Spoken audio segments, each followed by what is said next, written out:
Fala, moçada! Rodrigo Iannarelli, professor de Geografia, tamo junto. Moçada, população. A gente já viu, num bloco anterior, um aspecto mais geral envolvendo população, migração e urbanização. Hoje nós vamos trabalhar com população específica, tá? E aí, quando eu penso em população, gente, eu tenho que lembrar alguns conceitos que são fundamentais. A relação populoso e povoado. Populoso e povoado se refere ao número total de habitantes, populoso, e a número de habitantes por quilômetro quadrado, povoado, tá? Cuidado, nem sempre os mais populosos serão os mais povoados, porque aqui tem-se a característica dimensão da área. O Brasil, populoso, mas não é povoado. Por quê? Porque temos uma grande extensão territorial e vamos ter aí Amazônia, Sertão e Pantanal, com número de habitantes por quilômetro quadrado reduzido.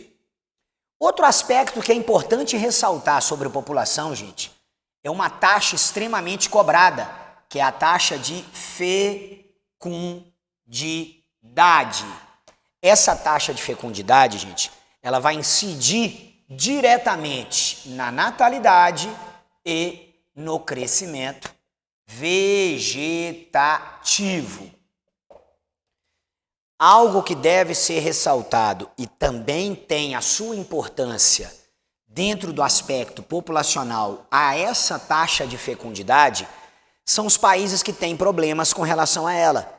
O Canadá, grande parte da Europa, Japão, são países que sofrem com uma baixa fecundidade, incidindo numa natalidade pequena, com crescimento vegetativo, gente, que é inferior à taxa de reposição de mão de obra. O que pode gerar problemas previdenciários, porque são países altamente desenvolvidos, com uma qualidade de vida muito alta. E ausência de mão de obra na relação a problemas econômicos.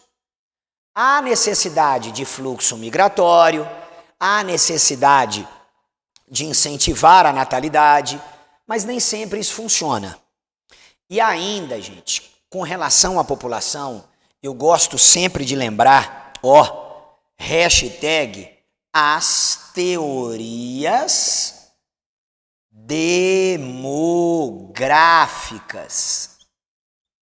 Quando eu pego as teorias demográficas, gente, tem que ter um carinho especial. Quando eu vou falar de teoria demográfica, eu tenho que lembrar da teoria malthusiana, PA e PG. Malthus estava errado, porque a relação alimentar não é um critério populacional, é um critério econômico, tá? A gente sabe que a gente teve Revolução Verde, o que gera esse incremento populacional, tá? Além da malthusiana, nós temos a neomalthusiana, que vem colocar a relação de causa, ou seja, gente gera pobreza. Isso está errado, porque a China tem gente e é a segunda economia do mundo. Então você tem que pensar num planejamento familiar forçado. Você tem a reformista, contrária da neomalthusiana. Quando eu penso na reformista, é consequência, pobreza gera gente, e aí você tem fundamento, tá? Mais pobre, maior taxa de natalidade, crescimento vegetativo. Você tem a ecomalthusiana, que é linda, mas não funciona, né?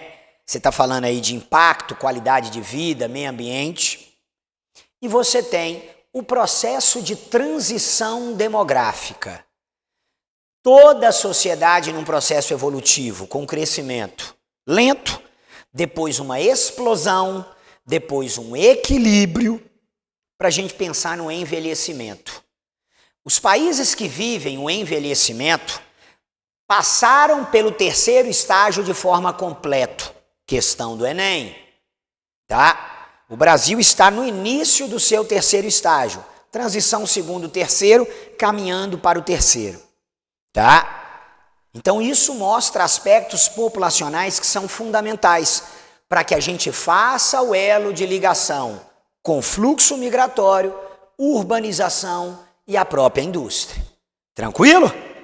Tamo junto!